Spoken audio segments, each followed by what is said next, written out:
CFDT s'est beaucoup investi dans le cadre des contributions paritaires pour avoir des propositions communes. Et donc, on souhaite qu'il y ait une concertation qui s'ouvre avec le ministère du Travail pour faire en sorte d'améliorer le système. Il ne faut pas le modifier, il ne faut pas le remettre complètement à plat.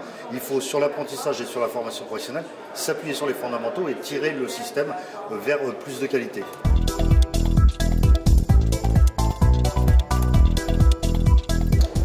Pour la CFDT, il y a un enjeu de faire en sorte de développer la négociation dans les entreprises pour faire en sorte que le compte personnel de formation soit un compte qui renforce, qui sécurise le parcours de l'ensemble des salariés.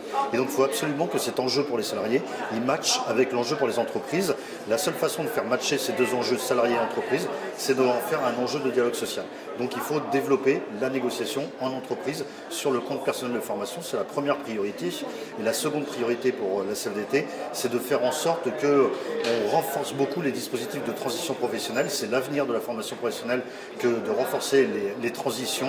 Et donc on a un atout important, c'est les projets de transition personnelle, professionnelle. Et donc il faut consolider ce dispositif-là et le développer grâce au conseil en évolution professionnelle. Donc c'est les deux enjeux, plus de négo sur le CPF et plus de transition professionnelle.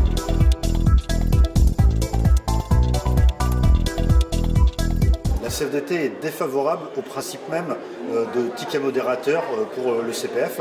Donc la question, c'est pas quel est le niveau du ticket modérateur, c'est quelle est la bonne solution pour mieux organiser le CPF. Et pour mieux organiser le CPF, il faut faire un véritable tri entre les formations qui sont des formations utiles pour le parcours professionnel et des formations qui le sont moins. Celles qui sont utiles, il faut que les salariés y accèdent complètement, sans aucun reste à charge.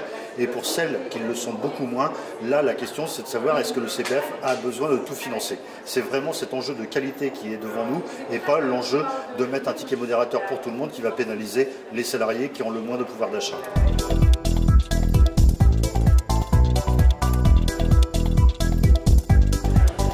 Il y a deux grands enjeux pour la CFDT pour améliorer l'emploi des seniors et de renforcer les dispositifs de formation.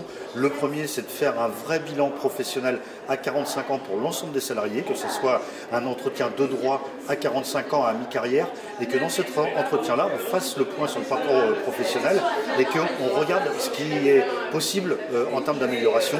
Donc, recours systématique au conseil en évolution professionnelle, et on aurait aussi la volonté de rendre éligible de droit un bilan de compétences pour l'ensemble des salariés qui en expriment le besoin. Donc tout ça à 45 ans. Et puis le deuxième grand enjeu, c'est de faire en sorte que sur la deuxième partie de carrière, on renforce les dispositifs de formation. Beaucoup trop souvent aujourd'hui, on dit à un salarié quand il commence à avoir 52, 54, 56 ans, écoute, les formations c'est plus pour toi parce que maintenant tu n'as plus d'avenir professionnel. Il faut qu'on change et qu'on inverse cette logique et qu'on développe la formation professionnelle pour les salariés dans la deuxième partie de carrière.